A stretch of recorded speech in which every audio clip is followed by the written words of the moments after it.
موت کو کثرت سے یاد کرو، اور وہ لوگ جو اس دنیا میں آپ کے رشتہ دار آپ کے ساتھ تھے آج آپ کے ساتھ نہیں ہے۔ بہت سارے نوجوان جوانی میں، حتیٰ کہ میں ایک شیخ صاحب کا پروگرام سن رہا تھا، اس نے کہا کہ ایک ہمارے محلے میں ایک نوجوان لڑکی 14 سال کی، اس نے اپنی والدہ کو کہہ رہی ہے والدہ مجھے میرے یہاں سینے میں تکلیف ہو رہی ہے۔ والدہ نے کہا تو جھوٹ بول رہی ہے، کام سے بچنے کے لیے کہہ رہی ہے۔ اچھا گھرانہ تھا، اور وہ یہ کہہ کر کمرے میں چلے گی، اور کمرے میں جا کر وہاں مستقل نیند سو گئی، چلی گئی اس دنیا سے۔ اور اس طرح ہم میں سے بھی ہر ایک نے چلے جانا ہے۔ رب اشرح لی صدری ویسر لی امری واحلل عقدۃ من لسانی یفقہوا قولی۔ اللہم رب زدنی علما، اللہم رب زدنی علما۔ فاعوذ باللہ السمیع العلیم من الشیطان الرجیم، بسم اللہ الرحمن الرحیم۔ شہر رمضان الذی انزل فیہ القرآن ہدی للناس وبینات من الہدی والفرقان فمن شہد منکم الشہر فلیصمہ۔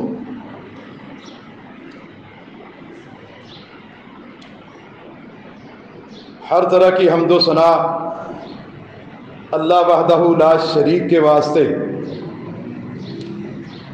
جس اللہ تعالیٰ نے ہمیں ایمان کی دولت سے مالا مال کیا، صحت دی، تندرستی دی، یہ سب اس رب کا کمال ہے۔ میرے بھائیوں، زندگی اللہ تعالیٰ کی بہت بڑی نعمت ہے، اور زندگی میں صحت اور عافیت کے ساتھ، خیر و برکت کے ساتھ رمضان مبارک کا آ جانا، یہ اس سے بھی بڑی نعمت ہے۔ رمضان کا مہینہ اللہ تعالیٰ نے جب سے زمین و آسمان کو قائم کیا ہے، اس وقت سے اللہ تعالیٰ نے مہینوں کی تعداد 12 رکھی ہے۔ ان 12 مہینوں میں سے کسی مہینے کا نام اللہ نے قرآن مجید میں نہیں ذکر کیا۔ ان 12 مہینوں میں صرف ایک مہینے کا نام اللہ نے قرآن میں ذکر کیا ہے، اور وہ ہے رمضان المبارک کا مہینہ۔ اور فرمایا کہ شہر رمضان الذی انزل فیہ القرآن، رمضان کا مہینہ، اللہ نے رمضان کے مہینے کا نام لے کر اپنے قرآن میں ذکر کیا ہے۔ آپ صلی اللہ علیہ وسلم 12 مہینوں میں سے جب بھی کوئی مہینہ آتا، آپ لوگوں کو درس نہ دیتے، یہ نہ کہتے کہ لوگوں ابھی ربیع الاول کا مہینہ آنے والا ہے، ابھی محرم کا مہینہ آنے والا ہے۔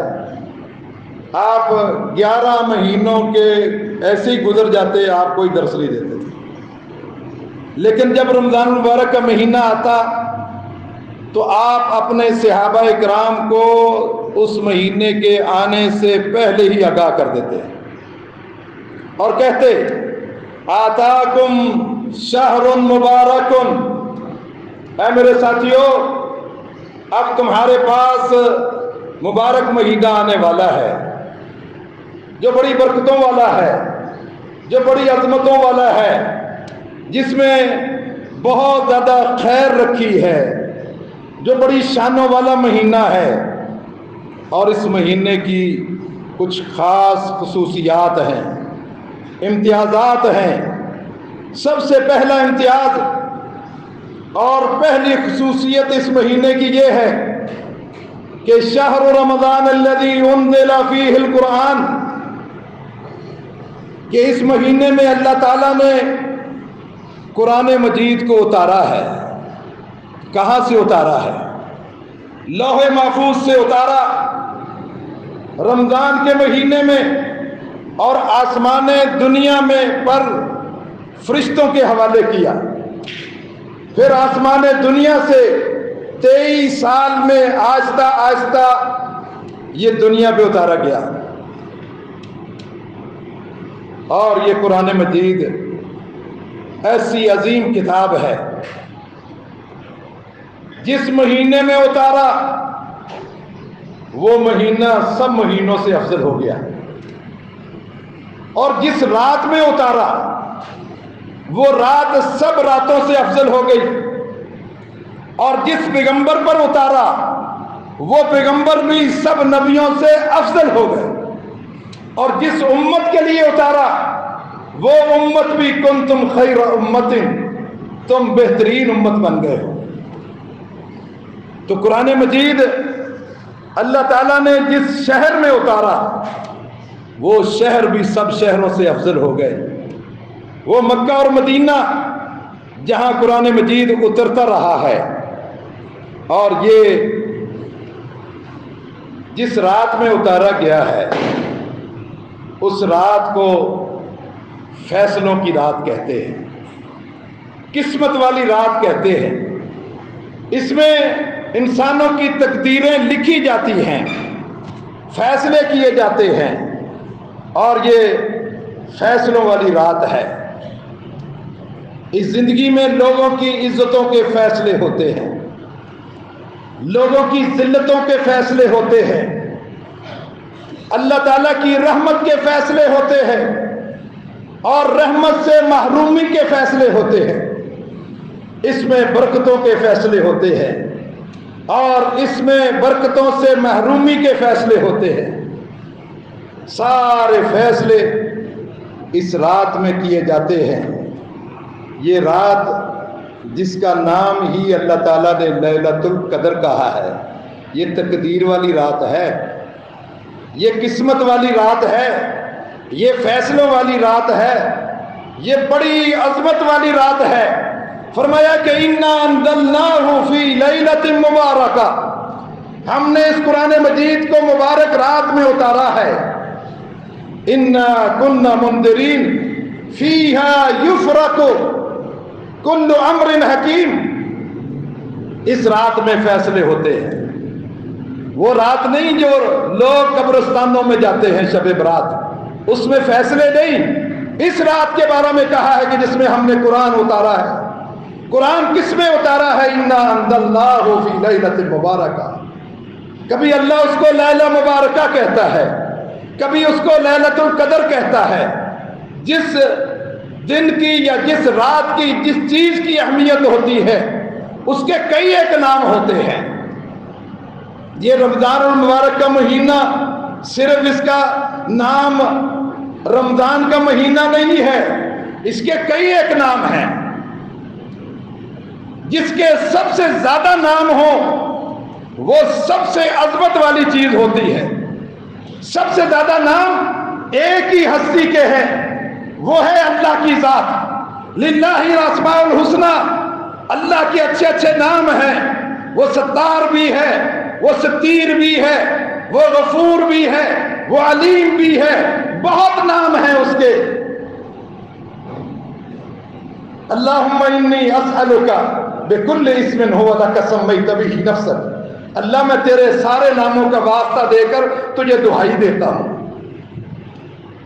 او انزلتہ فی کتابک، کسی کتاب میں تو نے وہ نام اتار دیے، ان ناموں کا بھی واسطہ دیتا ہوں. او علمتہ احدا من خلقک، اپنی مخلوق میں سے کسی ایک مخلوق کو جس کو ہم نہیں جانتے، شاید تو نے کیڑے مکوڑوں کو سکھا دیے. جو بھی ان میں اپنی مخلوق میں سے جس کو بھی اپنے نام سکھائے ہیں، بتائے ہیں، اللہ ہم ان ناموں کا بھی واسطہ دیتے ہیں. کتنے نام ہیں اللہ کے؟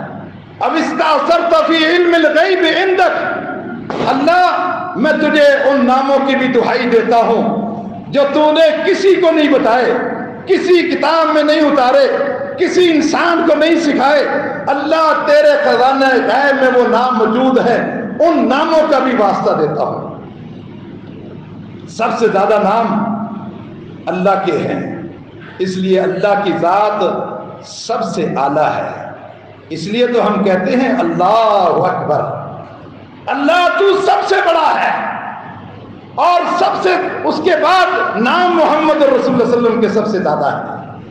اس لیے آپ امام الانبیاء ہیں، اور آپ کہا کرتے تھے انا سید ولد آدم ولا فخرا، یہ کوئی فخر کی بات نہیں ہے، میں بنی آدم کا سردار ہوں، بنی آدم کا سردار ہوں، یہ کوئی فخر کی بات نہیں ہے، یہ اللہ نے اعزاز دیا ہے، جس کے نام زیادہ اس کی عزت زیادہ، اس کی شان زیادہ۔ اسی طرح اس مہینے کے نام، بہت نام اللہ کے نبی نے ذکر کیے، شروع میں جو خطبہ دیتے تھے اس میں ہی ایک نام ذکر کر دیا، فرمایا کہ آتاکم شہر مبارک، یہ شہر مبارک بھی ہے، اس کو مبارک مہینہ بھی کہا ہے، اور اس کو عظیم مہینہ بھی کہا ہے، شہر عظیم، عظیم بھی اس کا نام ہے، مبارک بھی اس کا نام ہے، اور فرمایا کہ شہر الصبر، یہ صبر کا مہینہ بھی ہے، اور شہر المواسات، یہ غمخواری کا مہینہ بھی ہے، کئی ایک نام ہے۔ اس کے امتیازات اور خصوصیات میں یہ سب چیزیں ہیں کہ ہم نے جو ہے وہ اس کو مبارک رات میں اتارا ہے، جس رات میں فیصلے ہوتے ہیں۔ اے امت محمد کے لوگوں، اگر تم چاہتے ہو کہ تمہارے عزت کے فیصلے جو رب نے کیے ہیں اللہ تعالیٰ ان کو محفوظ کر دے، تو پھر محنت کرنا اس رمضان میں تاکہ وہ تمہارے عزت کے فیصلے محفوظ ہو جائیں۔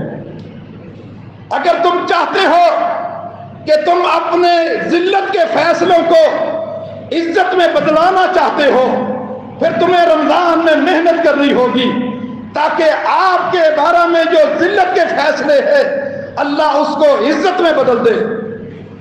اگر تم چاہتے ہو کہ رمضان میں محرومی کے جو فیصلے ہو گئے ہیں اس کو آپ خیر اور سعادتوں کے ساتھ بدلنا چاہتے ہیں تو پھر محنت کریں اس رمضان المبارک کے مہینے میں۔ یہ مہینہ جو ہے وہ خیر و برکت کا مہینہ ہے، اور یہ مہینہ جو ہم اس میں عمل کرتے ہیں، روزے رکھتے ہیں، یہ اسلام کے 5 بنیادی پلر ہیں، ان میں سے ایک پلر، چوتھا پلر جو ہے وہ صوم رمضان۔ بنی الاسلام علی 5، اسلام کی بنیاد 5 چیزوں پہ رکھی گئی ہے۔ سب سے پہلے کلمہ توحید، شہادت اللہ الہ الا اللہ وان محمد الرسول اللہ، وإقام الصلاة وإيتاء الزکاة وصوم رمضان وحج البیت۔ چوتھے نمبر پر جو ہے وہ کیا ہے؟ روزہ ہے، یہ پلر ہے۔ کوئی بھی بالغ انسان اور عقل مند انسان، جو عاقل بھی ہو، بالغ بھی ہو، مرد ہو یا عورت ہو، اس پہ روزہ فرض ہے۔ فرمایا کہ یہ من شاہد منکم الشہر فلیصمہ، جو بھی اس رمضان کے مہینے کو پالے اس کو روزہ رکھنا فرض ہو جاتا ہے، ضروری ہو جاتا ہے، الا کہ کوئی شرعی عذر ہے، سفر ہے یا بیمار ہے، پھر وہ باقی دنوں میں اس گنتی کو پورا کر سکتا ہے۔ یہ بھی اس مہینے کی خصوصیت ہے کہ اللہ تعالیٰ نے اس میں روزوں کو فرض کیا ہے اور کہا ہے کہ لوگوں تم پر یہ روزے فرض کر دیے گئے جیسے پہلے لوگوں پر فرض کر دیے۔ یہ روزے یہودیوں پر بھی تھے، عیسائیوں پر بھی تھے، لیکن یہودیوں نے اس میں تقصیر کرتے کرتے، کم کرتے کرتے جو ہے وہ 1 روزہ کر دیا، اور عیسائیوں نے جو ہے وہ روزوں کو بڑھانا شروع کیا، بڑھاتے بڑھاتے 50 کر دیے۔ ہے فرض 30 ہی تھے، کچھ لوگ افراد کا کام کرتے رہے، کچھ تفرید کا کام کرتے رہے۔ ہمیں حکم ہے کہ تم نماز کی ہر رکعت میں یہ دعا کرو، اللہم اہدنا الصراط المستقیم، اللہ ہمیں صراط مستقیم کی رہنمائی کرنا۔ یہ صراط مستقیم کن لوگوں کا راستہ ہے؟ صراط الذین انعمت علیہم، یہ ان لوگوں کا راستہ ہے جن میں نہ افراد تھا نہ تفرید تھی۔ اللہ جن پر تو نے انعامات دیے ہیں، انعامات تقسیم کیے ہیں، ابو بکر فی الجنہ، عمر فی الجنہ، عثمان فی الجنہ، علی فی الجنہ، طلحہ فی الجنہ، ابو عبیدہ فی الجرہ فی الجنہ۔ اللہ ان لوگوں کا راستہ دکھانا، ان میں نہ افراد تھا نہ تفرید تھی، انہوں نے کوئی نہ کمی کی ہے نہ زیادتی کی ہے۔ اللہ غیر المغضوب علیہم ولا الضالین، اللہ ان لوگوں کا راستہ نہ دکھانا جنہوں نے تفریط کرتے کرتے دین کو کم کر دیا، روزوں کو کم کرتے کرتے ایک روزہ کر دیا، وہ تیرے غضب کے مستحق ہوئے۔ اللہ ان لوگوں میں نہ کرنا جو تیرے غضب کو لے کر گئے۔ یہودی جب اس دنیا سے گئے فباؤ بغضب من اللہ، اللہ کے غصے کو لے کر گئے۔ فرمایا کہ غیر المغضوب سے مراد وہ لوگ ہیں جو دین میں کمی کرتے ہیں، جو دین میں تفریط سے کام لیتے ہیں۔ اللہ جو یہودی ہیں اور یہودیوں والا ذہن رکھتے ہیں، اللہ ہمیں ان کے راستے سے بچا۔ والضالین، اللہ گمراہ لوگوں کے راستے سے بھی بتا۔ گمراہ یہاں سے کون مراد ہیں؟ عیسائی۔ عیسائی کیا کرتے تھے؟ عیسائیوں نے دین میں اضافے کیے ہیں۔ آج اس امت محمد میں کوئی کمیاں کرنے والے ہیں، کوئی اضافے کرنے والے ہیں، کوئی اضافے کرنے والے ہیں۔ فرمایا کہ عیسائیوں نے اضافے کیے، بدعات کو شامل کیا دین میں، اپنی مرضیوں کو شامل کیا۔ لیس بامانیکم ولا امانی اہل الکتاب، تمہاری تمناؤں سے جنت نہیں ملنی، جنت اللہ کے دین سے ملنی ہے، قال اللہ و قال رسول سے ملنی ہے۔ اگر اپنی خواہشات کو دین بناؤ گے، تم نے اپنی خواہش کو اپنا رب بنا لیا ہے۔ افرائیت من اتخذ الہہ ہوا، آپ نے اس شخص کو نہیں دیکھا جس نے اپنی خواہشات کو رب بنا لیا ہے؟ جیسا جی چاہتا ہے ویسا کرتا ہے، چاہتا ہے کہ میں زیادہ نفل پڑھوں، میں جو ہے وہ 20 پڑھوں، کیوں پڑھے گا؟ جب حضرت عائشہ صدیقہ رضی اللہ تعالیٰ عنہ کہتی ہے کہ اللہ کے نبی صلی اللہ علیہ وسلم نے 8 رکعتوں سے زیادہ نہ رمضان اور غیر رمضان میں نہیں پڑھا، تو اضافے کرتا پھرتا ہے۔ یہ عیسائیت کا ذہن ہے، بدعات کو فروغ دینا، دین میں اضافے کرنا، یہ عیسائی ذہن ہے، اور دین میں کمیاں کرنا یہ یہودی ذہن ہے۔ جبکہ صحابہ اکرام کا ذہن کیا تھا؟ سمعنا واطعنا، بات سمجھ آتی ہے تب بھی مانیں گے، نہیں سمجھ آتی تب بھی مانیں گے۔ ہمیں اس کا فلسفہ سمجھ آتا ہے یا نہیں آتا، حکمتیں سمجھ آتی ہیں نہیں آتی، جو کہہ دیا اللہ اس کے رسول نے منوان مانیں گے۔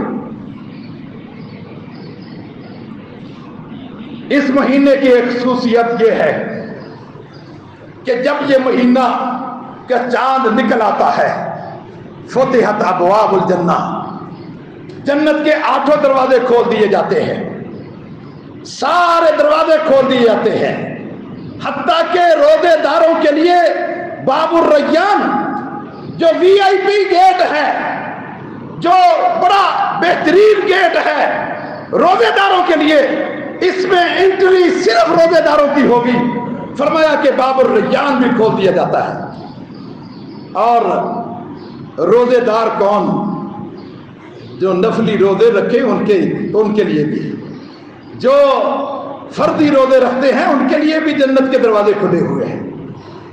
یہ باب الریان ہر ایک کے لیے جو کثرت سے روزے رکھتا ہے۔ اور پھر جنت کے 8 دروازے ہیں۔ جہنم کے دروازے کتنے ہیں؟ 7 ہیں۔ ان رحمتی سبقت علی غضبی، میری رحمت میرے غضب پر غالب ہے۔ 8 دروازے کس کے ہیں؟ جنت کے۔ کم دروازے کس کے ہیں؟ جہنم کے۔ جب لوگ زیادہ ہوتے ہیں لوگ سارے دروازے کھول دیتے ہیں کہ لوگ زیادہ آ رہے ہیں تاکہ سارے لوگ سارے دروازوں سے داخل ہو جائیں۔ جنت کے سب سے زیادہ دروازے ہیں، اس کا مطلب ہے جنت میں جانے والے لوگ زیادہ ہوں گے اور جہنم میں جانے والے کم ہوں گے۔ اس کے دروازے 7 ہیں اور جنت کے دروازے 8 ہیں۔ جس کے دروازے زیادہ ہیں اس میں داخل ہونے والے بھی زیادہ ہوں گے۔ فرمایا کہ جہنم کے دروازے بند کر دیے جاتے ہیں۔ رمضان آتا ہے جہنم کے دروازے بند کر دیے جاتے ہیں۔ یہ رمضان کی خصوصیت ہے اور کسی مہینے کی خصوصیت نہیں۔ فرمایا کہ سفلت الشیاطین، سرکش شیطان جو ہے، جو بڑے بڑے شیطان ہیں، ان کو جکڑ دیا جاتا ہے، پورا مہینہ باندھ دیا جاتا ہے۔ میرے بندوں نے جو ہے وہ رمضان کے روزے رکھنے ہیں، میرے بندوں نے قیام کرنا ہے، قرآن کی تلاوت کرنی ہے، تم نے ان کو تنگ نہیں کرنا، وہ اپنا دن رات کا شیڈول بنا کر اس پر عمل کرنا چاہتے ہیں، تم نے ان کو پریشان نہیں کرنا۔ لیکن شیاطین سرکش تو بند ہو جاتے ہیں، جو چھوٹے چھوٹے ٹوٹرو ہوتے ہیں وہی ہمیں ستاتے رہتے ہیں۔ یہ سرکش شیطان بند ہوتے ہیں نا، جو شیاطین میں چھوٹے چھوٹے ٹوٹرو ہیں ہمیں وہی پریشان کر دیتے ہیں۔ ان کے شرارتوں کی وجہ سے ہم روزوں سے دور رہتے ہیں، رمضان کی برکتوں سے دور رہتے ہیں۔ اور پھر ضروری نہیں کہ شیاطین ہی ہمیں بہکائیں، ہمیں بہکانے کے لیے ہمارا دل ہی کافی ہے، ہمارے دوست ہی کافی ہیں، جن کے ساتھ اٹھنا بیٹھنا ہے۔ بندہ ان کی یاری کو نہیں چھوڑتا اور ان کے ساتھ چلتا پھرتا رہتا ہے، رمضان کی پرواہ نہیں کرتا، رمضان ایسے ہی گزر جاتا ہے۔ یہ رمضان المبارک کی خصوصیت ہے۔ جو ہی رمضان شروع ہوتا ہے نا، یہ شام کے ٹائم ادھر ہماری طرف جو ہے نا وہ سبزی کے ٹھیلے لگتے ہیں، بڑی آوازیں لگاتے ہیں وہ کہ ہو گیا شام، گر گئے ہے دام، پتہ نہیں اس طرح کے نعرے، اور پوری سیل لگائی ہوتی ہے انہوں نے۔ جب رمضان کا مہینہ شروع ہوتا ہے رب تعالیٰ بھی اس رمضان کی سیزن کے یہ اور سیل لگا دیتا ہے، اور سیل کے لیے 2 فرشتوں کو کھڑا کیا ہوا ہے۔ اے فرشتے جا، ہر جگہ جا کر تو جو ہے وہ یہ ان کو بتا۔ وہ فرشتہ آ کر کیا کہتا ہے؟ ینادی منادن یا باغی الخیر اقبل، اے خیر کے چاہنے والے، اے خیر کو چاہنے والے آگے بڑھ، خیر سیل ہو رہی ہے، خیر جو ہے وہ بڑھ رہی ہے، آگے بڑھ، لے لے آ کے۔ یا باغی الخیر، اے خیر کے متلاشی، رمضان کا مہینہ آ گیا ہے، خیر بڑھ رہی ہے، اور ٹھیک ہے نیکی کا موسم بہار ہے یہ، اس موسم بہار میں تو فائدہ اٹھا لے۔ ٹھیک ہے تو پہلے نیک ہوگا پہلے، لیکن اب تو دوڑ لگا دینا۔ تو نمازیں پڑھتا تھا لیکن اب تھوڑی سی دوڑ لگا کے نماز کی طرف آ، شوق سے آ، اس لیے کہ رمضان شروع ہو گیا ہے۔ ہر روز یہ فرشتہ کہتا ہے کہ اب تجھے سبقتیں لے جانی پڑے گی، اب تجھے مقابلے کرنے پڑیں گے، کیونکہ برکتوں والا مہینہ آ گیا ہے، عزتوں والا مہینہ آ گیا ہے، اور فیصلوں والا مہینہ آ گیا ہے، قسمت والا مہینہ آ گیا ہے، اور خیر و برکت کا مہینہ آ گیا ہے۔ اس میں تو آگے بڑھ، فائدہ اٹھا اس سے۔ اور دوسرا ایک اور سیل لگائی ہوئی ہے اس نے، لیکن اس نے کیا کہہ رہا ہے؟ ایک اور فرشتہ آواز لگاتا ہے، یا باغی الشر اقصر، اے شر کے متلاشی، اے برائی کے چاہنے والے، تو بعد آ جا، تو رک جا، بدکاری کرنے والے تو اپنی بدکاری سے رک جا، چوریاں کرنے والے تو اب چوریاں بند کر دے، ڈکیتیاں کرنے والے تجھے تو شرم آنی چاہیے، تو کیوں اب جو ڈکیتیاں مار رہا ہے؟ اے چوک چراہوں میں لوگوں کی عزتوں کی طرف گھور کر دیکھنے والوں، تم تو حیا کرو، ابھی یہ رمضان کا مہینہ آ گیا۔ یا باغی الشر اکثر، اے شرابی، شراب پینے والے اب تو باز آ جا، اے جھوٹ بولنے والے اب تو جھوٹ سے جو ہے وہ نفرت کرنے لگ جا، اے رشتوں کو توڑنے والے رمضان آ گیا ہے، اب تو رشتوں کو جوڑنے والی باتیں کر۔ کیوں تو اس طرح کی باتیں کر رہا ہے؟ کیوں جو ہے یہ گناہ والی باتیں کر رہا ہے؟ کیوں جو ہے یہ گناہوں کی باتیں آگے بڑھا رہا ہے؟ وہ بعض لوگوں کو کہہ رہا ہے، یا باغی الشر اکثر، اے شر کے متلاشی، اے شر کو چاہنے والے، اب تو مہینہ جو ہے وہ رحمتوں کا شروع ہو گیا ہے، برکتوں والا مہینہ شروع ہو گیا ہے، بخشوں والا مہینہ شروع ہو گیا ہے، اللہ کے سامنے گڑ گڑانے کا مہینہ شروع ہو گیا ہے، اللہ کے سامنے شرمندہ ہونے کا مہینہ آ گیا ہے۔ تو اللہ کے سامنے گڑ گڑا، اور پھر اللہ نے، ہم ناشتہ ہر روز کرتے ہیں، کھانے ہر روز کھاتے ہیں، لیکن جو ہی رمضان کا پہلا دن ہوتا ہے ہم سب سحری سے پہلے اٹھتے ہیں، نہیں دل چاہتا، ایک لقمہ لینے کو دل نہیں چاہتا، اس لیے کہ عادت ہی نہیں ہے، سحری سے پہلے کھانے کی عادت نہیں ہے۔ اللہ، میں سحری سے پہلے اٹھ کر نہ چاہتے ہوئے بڑے تکلف کے ساتھ کھانا کھا رہا ہوں، بھوک نہیں ہے، کبھی اس ٹائم نہیں کھایا، لیکن اس لیے کھا رہا ہوں کہ تیرے پیغمبر کی سنت ہے، اور تو نے بھی اپنے فرشتوں کو اس وقت کہتا ہے کہ لوگوں دیکھو یہ باپ بیٹا سب دسترخوان پر بیٹھے ہیں، اور ان کی خواتین کچن میں ان کے لیے سحری تیار کر رہی ہیں، اے جب تک یہ تیار ہو رہی ہے یہ کھا رہے ہیں، اے فرشتوں تم ان پر برکت کی دعائیں کرتے رہو، اللہ ان پر برکتیں نازل فرما۔ یہ فجر سے پہلے اٹھ کر یہ دسترخوان پر بیٹھ کے نہ چاہتے ہوئے کبھی دل ہی نہیں چاہتا، ناشتہ 12 بجے کرنے والے لوگ آج فجر سے پہلے جو کھانے کو ایک لقمہ نہیں دل چاہ رہا لیکن پھر بھی کھا رہے ہیں، پھر بھی ایک گھونٹ نیچے اتارنے کی ہمت نہیں ہو رہی، لیکن اس لیے کہ اللہ کے نبی صلی اللہ علیہ وسلم نے حکم دیا ہے تسحروا فإن فی السحور برکہ، اور لوگوں سحری کیا کرو، اس لیے کہ سحری میں کے وقت اللہ تعالیٰ اس کھانے میں اس کھانے والوں میں برکتیں نازل فرماتا ہے، فرشتے دعائیں کرتے ہیں اللہ ان پر برکتیں نازل فرما۔ یہ رمضان کی خصوصیت ہے جس میں ہمیں جو ہے وہ سحری کا کھانا ملتا ہے جو بڑا برکتوں والا ہوتا ہے۔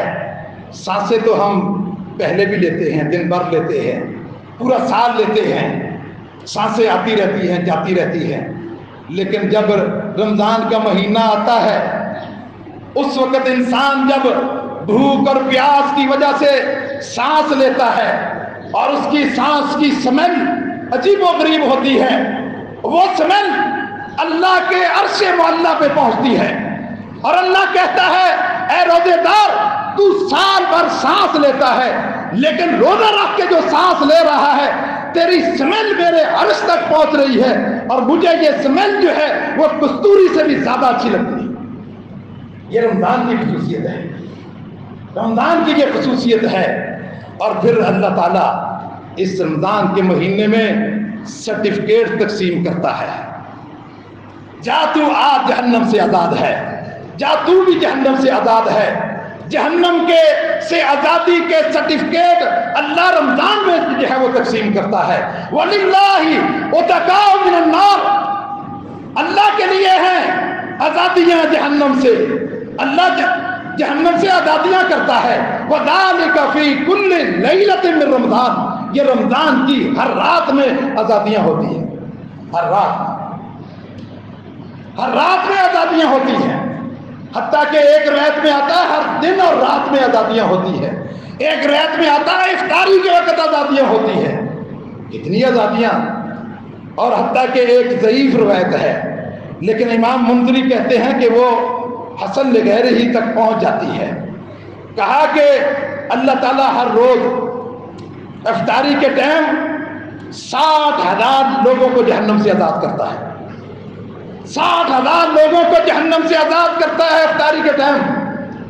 اب 60,000 کو آپ ضرب دے لو 30 کے ساتھ، کتنے لاکھ لوگ جو ہیں وہ جہنم سے آزاد ہو رہے ہوتے ہیں پیارے پیغمبر کے فرمان کی روشنی میں۔ یہ رمضان میں ہے، کیوں نہ ہم جہنم سے اپنے آزادی کا سرٹیفکیٹ لیں۔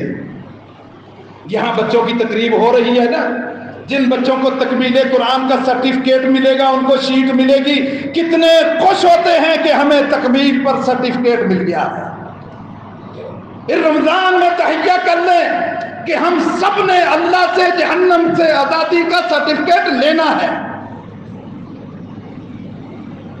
یہ رمضان المبارک کی راتیں دن ہر روز اللہ تعالیٰ جہنم سے آزاد کرتا ہے۔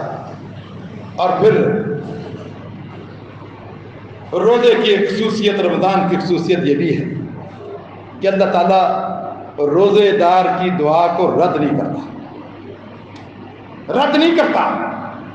وہ جب مرضی دعا کرے، وہ فجر کے بعد کرے، فجر سے پہلے کرے، اور رات کو کرے، دن کو کرے، ظہر کو کرے، عصر کے ٹائم کرے۔ فرمایا کہ دعوت الصائم، یہ نہیں کہا افطاری کے وقت، افطاری والی روایت الگ ہے، یہ دعوت الصائم 3 بندوں کی اللہ دعا رد نہیں کرتا، ان میں ایک روزے دار بھی ہے۔ اب روزہ کب سے ہوتا ہے؟ صبح فجر سے پہلے، اس وقت سے لے کر رات گئے تک دعائیں قبول ہوتی ہیں۔ لہذا بندہ جو ہے وہ جب افطاری کے ٹائم پہنچتا ہے اس وقت تو بندے کی حالت ہی عجیب و غریب ہوتی ہے، بھوکا ہوتا ہے، پیاسا ہوتا ہے، اور یہ عجیب و غریب اتفاقات ہیں۔ اس مہینے میں قرآن اتارا، اور کہاں سے اترا؟ رحمان نے اتارا۔ اور اس مہینے میں جو ہم پیاس برداشت کرتے ہیں اس کو عربی میں عطشان کہتے ہیں، جو بھوک میں پیاس برداشت کرتے ہیں اس کو جو ہے وہ عطشان کہتے ہیں۔ عطشان، جوعان، رمضان، رحمان، قرآن، اور پھر جو دروازہ اللہ نے رکھا ہے وہ الریان۔ کیا اتفاقات ہیں! کیا بندے، اگر تو عطشان پیاسا رہے گا، جوعان بھوکا رہے گا، اور تو جو ہے وہ قرآن کو پڑھے گا، رحمان سے تعلق جوڑے گا، تیرے لیے باب الریان کو خاص کر دیا ہے۔ باب الریان، کیا یہ خصوصیت! اور اللہ سے دعا کریں، رمضان میں خصوصی طور پر دعا کریں۔ آپ ظہر میں کریں، عصر میں کریں، مغرب میں کریں، شام میں کریں، جب بھی کریں، اس لیے کہ اللہ تعالیٰ، ایک حدیث آتی ہے، فرمایا اذا قال العبد یا ربی یا ربی یا ربی یا ربی 4 مرات، جب بندہ اللہ سے کہتا ہے یا رب یا رب یا رب 4 دفعہ کہہ دے، اللہ کہتا ہے سل تو ہوتا، مانگ تو صحیح، کیا مانگنا چاہتا ہے میں دوں گا۔ 4 بار جو اللہ کو یا رب کہتے، اللہ اس کی دعا کو قبول کر لیتا ہے۔ ایک مفسر نے لکھا ہے کہ سورہ آل عمران میں ایک جگہ 4 بار ربنا ربنا ہے، اور اس کے بعد اللہ نے وہ 4 بار دعائیں جو ربنا سے شروع ہوتی ہیں، اس کے بعد اللہ نے کہا کہ فاستجاب لهم ربهم۔ یہ جو 4 بار مجھ سے دعا ربنا ربنا کہہ کے کر رہا ہے، اس کا نتیجہ یہ ہے کہ یہ قبول ہو گئی۔ اس ایسے استدلال کیا ہے اس حدیث کی روشنی میں، کہا کہ اگر کوئی بندہ رب کو 4 بار کہتے یا رب یا رب، اللہ کہتا ہے میں اس کی دعا قبول کر لیتا ہوں، رد نہیں کرتا۔ اور پھر رمضان میں تو ایک عجیب و غریب آیت ہے جو ان رمضان کی آیتوں میں سے ایک آیت ہے، اذا سالک عبادی انی فانی۔ اے پیارے پیغمبر، یہ بندے اگر میرے بندے میرے بارے میں پوچھیں تو پھر تم نے کیا کہنا ہے؟ بندوں نے سوال تو قرآن مجید میں بہت سارے ذکر کیے ہیں، بندوں کے تقریباً 14 سوال ذکر کیے ہیں۔ یسألونک یسألونک یسألونک یسألونک عن الأحلة، اللہ کے نبی آپ سے یہ پوچھتے ہیں چاند کے بارے میں، یسألونک عن العفو، یسألونک آپ سے پوچھتے ہیں مال کے بارے میں، اور آپ سے پوچھتے ہیں عورتوں کے بارے میں جو حیض والی ہیں ان کے بارے میں پوچھتے ہیں۔ جتنے بھی سوال 14 کے 14 اللہ سے کیے، تو اللہ کے نبی نے اللہ تعالیٰ نے اللہ کے نبی کو کیا کہا ہے؟ کل، اے پیارے پیغمبر آپ ان کو بتا دیں، آپ ان کو بتا دیں، یسألونک عن الأحلة، یہ آپ سے پوچھتے ہیں چاند کے بارے میں، یہ چاند موٹا کیوں ہوتا ہے، باریک کیوں ہوتا ہے، پھر چھوٹا کیوں ہو جاتا ہے، پھر بڑا کیوں ہو جاتا ہے، یہ آپ سے سوال کرتے ہیں۔ ان کو آپ بتا دیں کہ یہ لوگوں کے ٹائم بتانے کے لیے ہے، ٹائم بتانے کے لیے۔ یہ آپ سے پوچھتے ہیں مال کیا خرچ کریں، ان کو بتاؤ جو ایکسٹرا مال ہے وہ خرچ کریں۔ حیض والی عورتوں کے بارے میں پوچھتے ہیں، ان کو بتاؤ کہ ان سے دور رہو۔ لیکن اذا سالک عبادی، یہاں بھی تو اللہ سے سوال کیا تھا اور اللہ سے پوچھا تھا، جہاں اللہ نے یہ بھی کہا پیغمبر ان کو بتا دو کہ اللہ کہاں ہے۔ اللہ نے کہا کہ اب تو میرے بارے میں پوچھا ہے نا، ڈائریکٹ میں بتاؤں گا، میرے بارے میں میرا ایڈریس پوچھا ہے۔ اذا سالک عبادی انی، میرے بارے میں میرے بندے پوچھ رہے ہیں، ان کو بتا دوں گا میں کہ انی قریب، میں بہت قریب ہوں تمہارے۔ پیغمبر سے نہیں کہا تم ان کو بتا دو، خود اللہ نے کہا کہ میں قریب ہوں۔ اجیب دعوت الداعی اذا دعانی، جب بھی یہ پکارے، دن کو پکارے، رات کو پکارے، صبح پکارے، شام کو پکارے، اس کی میں ساری دعاؤں کو قبول کرنے والا ہوں۔ میرا ایڈریس پوچھا ہے نا، میرے بارے میں پوچھا ہے نا، میں ان کو بتاؤں گا۔ یہ ساری اس مہینے کی خصوصیت ہیں، اور بھی بہت ساری خصوصیت ہیں، لیکن اس مہینے میں اتنی خصوصیت ہیں۔ اس کے 2 پہلو ہیں رمضان کے، ان 2 پہلوؤں کو اپنے سامنے رکھیں۔ اس کے بعد ایک ڈائری لے لیں اور ڈائری لے کر اپنا شیڈول طے کریں، اپنے اہداف طے کریں کہ آپ نے اس رمضان میں یہ باقی رمضانوں کی طرح ایسا نہ گزر جائے. اس رمضان کو میں نے کاربند بنانا ہے.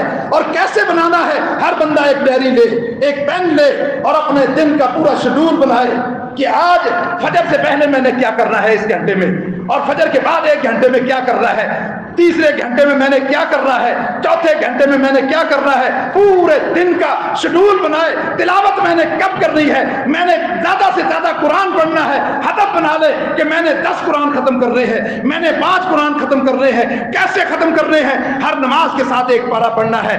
5 پارے تو ہر روز ہو جائیں گے, 5 پارے ہر روز ہو جائیں گے. ہر بندہ شیڈول بنائے اور شیڈول بنا کر پھر اس پہ عمل کرے. اہداف ہونے چاہیے. اور پہلا ہدف, 5 ہدف کم سے کم تو ہم رکھیں اپنے سامنے. ایک پہلا ہدف یہ ہے کہ ہم اپنے گناہوں کا اعتراف تو کریں کہ میں نے رب کے سامنے جو ہے وہ اپنے گناہوں کا اعتراف کرنا ہے اور رب سے میں نے گناہوں کی معافی مانگ کر گناہوں کو صاف کروانا ہے. یہ خود اللہ کے نبی صلی اللہ علیہ وسلم نے یہ پروگرام دیا ہے. بڑا آسانی سے ہو جائے گا. من صام رمضان ایمانا واحتسابا غفر له ما تقدم من ذنبه.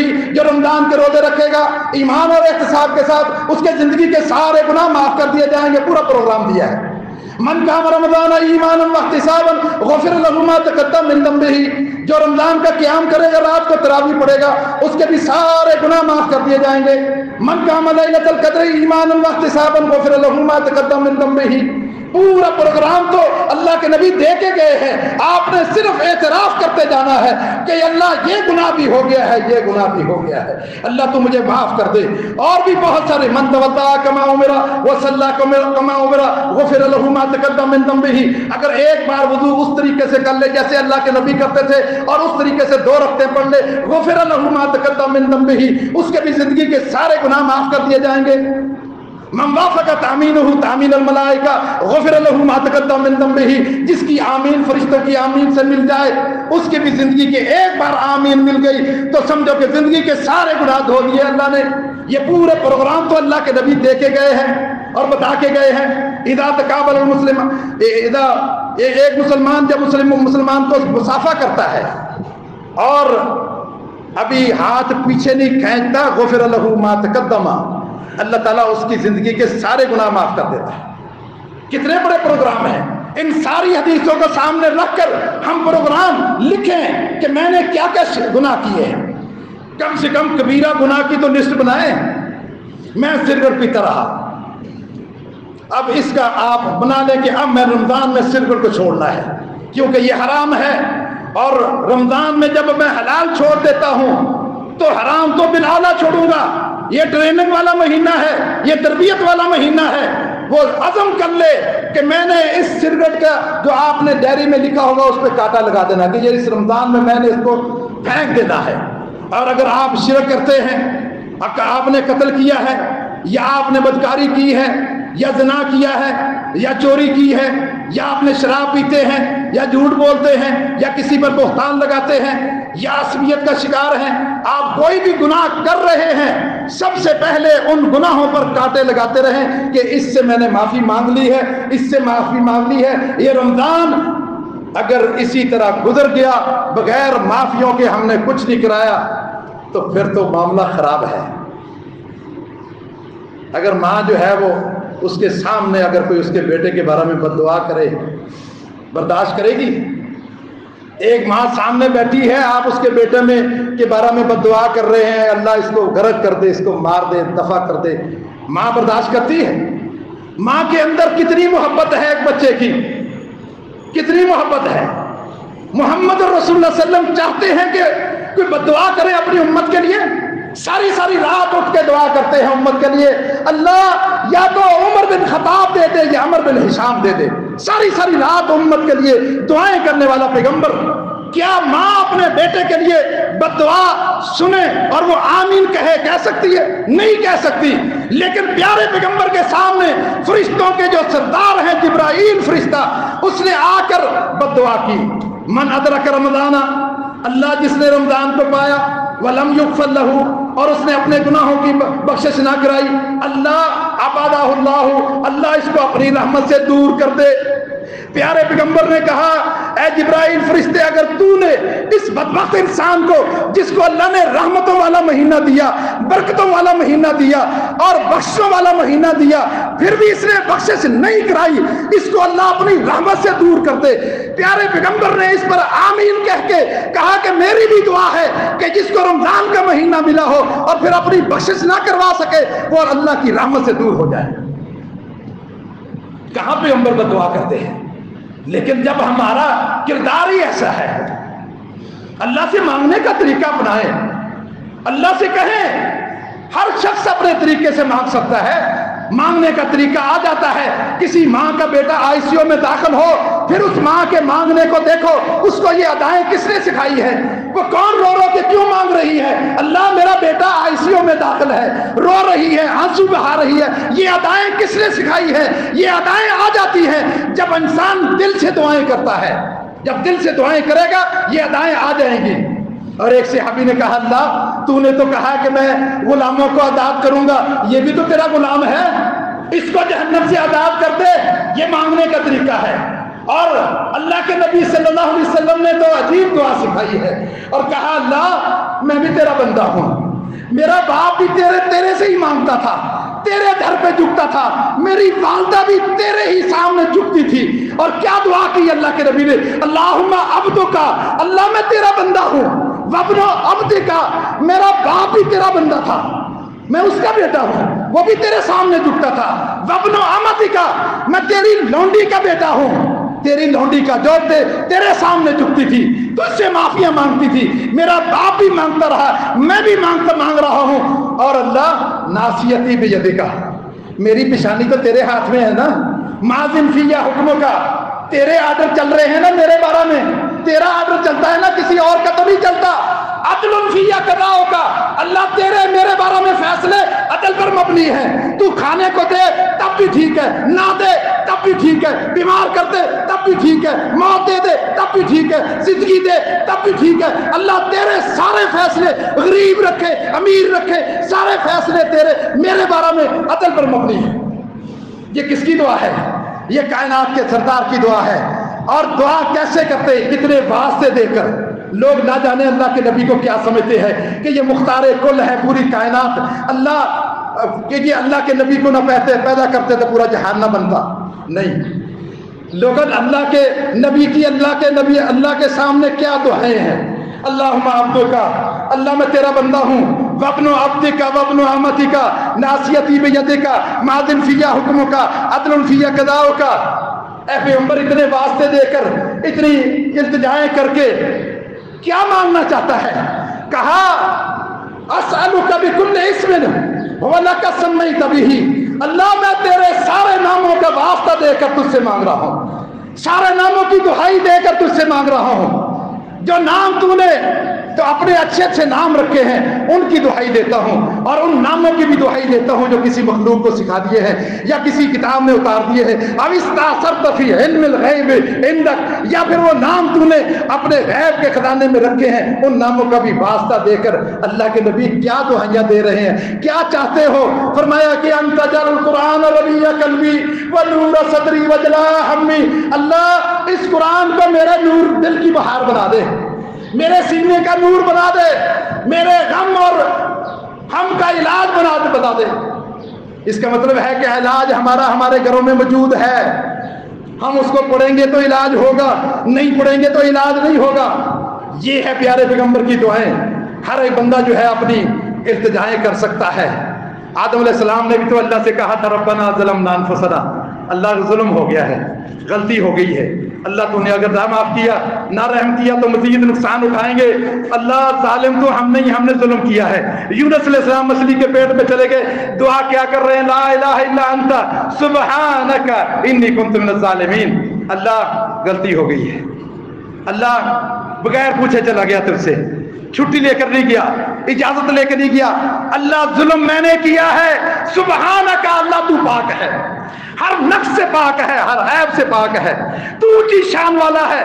اللہ میں تیرے سامنے التجا کرتا ہوں, کوئی بھی امیر ہو غریب ہو, نہیں قرآن آتا یہ دو دعائیں یاد کر لے، بس دعا نماز میں کھڑا ہو جائے، سورہ فاتحہ پڑھنے کے بعد یہی پڑھتا رہے، ربنا ظلمنا انفسنا وان لم تغفر لنا وترحمنا لنکونن من الخاسرین، لا الہ الا انت سبحانک انی کنت من الظالمین، یہی بار بار پڑھتا رہے اور بار بار پڑھ کے اللہ سے ان کے معنوں پر غور کر کے اپنے ظلم اور ستم کو سامنے رکھ کے رب کے سامنے رو کر معافی مانگے، اللہ سارے گناہوں کو معاف کر دے گا۔ یہ رمضان ایسا ہی نہ چلا جائے، اگر چلا گیا ایسے یہ سمجھو کہ زندگی کا آخری رمضان سمجھے۔ ہم سے پہلے ہمارے ساتھی کتنے چلے گئے اس دنیا سے، کتنے چلے گئے۔ اب کل پرسوں شیخ صاحب کے سامنے ایک شخص آ کر کہہ رہا تھا، میں تو اس کو نصیحت کروں گا، اس کے منہ سے سگریٹ کی بو اتنی آ رہی تھی کہ شیخ صاحب نے ایک دم چہرہ پیچھے کر لیا، اور کیا اعلان کرانے آیا تھا، کہا کہ فلاں عورت، فلاں کی بہن اور فلاں کی بیوی قضائے الہی سے فوت ہو گئی ہے، اس کا اعلان کرانا ہے۔ آپ بتائیں کہ چند دن پہلے یہ اعلان کرا کے وہ گیا ہے، اس کی اپنی حالت ہے۔ موت کو کثرت سے یاد کرو، اور وہ لوگ جو اس دنیا میں آپ کے رشتہ دار آپ کے ساتھ تھے آج آپ کے ساتھ نہیں ہے۔ بہت سارے نوجوان جوانی میں، حتیٰ کہ میں ایک شیخ صاحب کا پروگرام سن رہا تھا، اس نے کہا کہ ایک ہمارے محلے میں ایک نوجوان لڑکی 14 سال کی، اس نے اپنی والدہ کو کہہ رہی ہے، والدہ مجھے میرے یہاں سینے میں تکلیف ہو رہی ہے۔ والدہ نے کہا تو جھوٹ بول رہی ہے، کام سے بچنے کے لیے کہہ رہی ہے، اچھا کرانا تھا۔ اور وہ یہ کہہ کر کمرے میں چلے گی، اور کمرے میں جا کر وہاں مستقل نیند سو گئی، چلی گئی اس دنیا سے۔ اور اس طرح ہم میں سے بھی ہر ایک نے چلے جانا ہے۔ رمضان کو ابھی 4-5 دن باقی ہیں، شاید اللہ تعالیٰ ہمیں جو ہے وہ یہ اتنی عمر دے دے کہ ہم رمضان کی برکتیں حاصل کریں، ورنہ جو ہے وہ رب کے فیصلوں کا کوئی پتہ نہیں، کب آ جانے ہیں، کس ٹائم آنے ہیں۔ کثرت سے موت کو یاد کریں اور دیکھیں، ایک ایک روزے میں رو رو کے اپنے گناہوں کی معافی مانگ لیں۔ جب رمضان جائے گا تو رمضان کے روزوں کا مقصد کیا ہے؟ لعلکم تتقون۔ یہ تقوی کا ہدف جو ہے نا یہ ہونا چاہیے، ڈائری پہ لکھ دیں کہ میں نے تقوی حاصل کرنا ہے، اور تقوی حاصل کرنے کا طریقہ کیا ہے؟ رمضان کے روزوں کا احترام کریں۔ صرف بھوک اور پیاس نہیں ہے، بلکہ قول زور، جھوٹی باتیں، گندی باتیں سب چھوڑی ہوگی، تب جو ہے وہ روزے کا فائدہ ہے۔ من لم یدع قول الزور والعمل به فلیس للہ حاجۃ ان یدع طعامہ وشرابہ۔ اگر آپ نے جھوٹی باتیں نہ چھوڑی، غلط بات نہ چھوڑی، غلط کام نہ چھوڑے، اللہ کو تمہارے بھوکا اور پیاسا رہنے کے کوئی فائدہ نہیں ہوگا۔ اس لیے ایک ایک روزہ آخری روزہ سمجھ کے رکھیں۔ اللہ کے نبی صلی اللہ علیہ وسلم نے جب ایک صحابی کو جب اس نے کہا کہ اللہ کے نبی مجھے کوئی نصیحت کریں، آپ نے فرمایا جب بھی کوئی نماز پڑھے تو اس نماز کو آخری سمجھ کے پڑھا کر۔ ہم بھی اس رمضان کا ایک ایک روزہ اس کو آخری سمجھ کے رکھیں گے کہ ہماری زندگی میں یہ شاید دوبارہ نہ آئے، تو انشاءاللہ تعالیٰ یہ رمضان کا مہینہ ایک گولڈن مہینہ ہمارے لیے ہوگا، ایک سنہری مہینہ ثابت ہوگا۔ اور پھر جب رمضان پورا ہو جاتا ہے پھر اللہ کہتا ہے کہ اب کیونکہ جس نے روزے رکھے ان کی عید ہوتی ہے، جس نے روزہ نہ رکھا اس کے لیے عید نہیں ہے، اس کے لیے پھر وعید ہے، اس کے لیے وعید ہے۔